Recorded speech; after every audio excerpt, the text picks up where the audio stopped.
ஏய் கடமை கண்ணியம் கட்டுப்பாடு இம்மூன்று யார் இடத்துல இருக்க வேண்டும்? பெண்ணுகிட்ட இருக்கணும். அச்சம் நானும் மனம் பைப்பு ஃபுட்பால் லதரு சொல்லுப்பா. ஏய் ஏங்கிட்டியா ஆள இடத்துல இருக்கணும். கடமை கண்ணியம் கட்டுப்பாடு இம்மூன்று யார் இடத்துல இருக்கணும்? எல்லாம் வச்சுங்க. எங்க வச்சுக்கிற? வச்சுங்க மூணு. எங்கடா வச்சுக்கிற? மூணு வச்சுங்கடா. எங்க? பையில மூணு கட்டி வச்சுக்க. மூட்டை கட்டி வச்சுங்க. உனக்கு இருக்குதா குட்டி? நீ எப்ப பார்த்தேம்மா? காயமுடி அறிவு சொன்னேன்.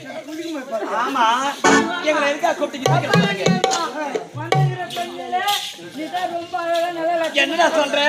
ஏய் சத்தியமா சத்தியமா உன் பேர் என்னன்னு தெரிஞ்சிடணும் ஆசைப்படுறேன். பேர் நான் சொல்லிடுவேனே. சொல்ல சத்தியமா சொல்லட்டுமா? சொல்லுமா. சொல்லிதாகணுமா? சொல்லிதான் என் பேர் வந்து யாருன்னா காது கேட்டா நல்லா சத்தமா ஒரு சொல்லு. என்னது?